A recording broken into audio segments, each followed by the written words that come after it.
Gue tuh interviewer, bukan yang diinterview gitu gua. Nah ini gue akan mengambil alih lu. Gimana, Warkop gimana? Stres, gue memang, gue kan udah 7 tahun gak main film. Begitu main film lagi, gue nunggu tuh kayak gila nih. Gak kuat gue dengan pressure-nya. Tapi untungnya mereka berdua sangat ngebantu gue banget. Bukan, sebenarnya kita berdua udah mau ngelarin dia. Di hari pertama, udah muak banget gitu. Dia jalannya gini gitu. Nah kemarin gue bikin lagi.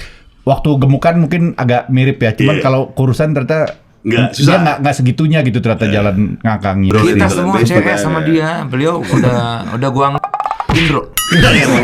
Oke. Lo tanya, ada cewek-cewek seksi nggak? Warkop Nah, ini. dia dengan cewek seksi kan? Wah. Tanya.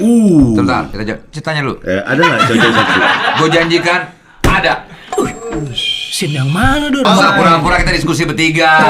Itu. Yang penting bukan ada atau nggak ada. Suppliernya siapa? Saya.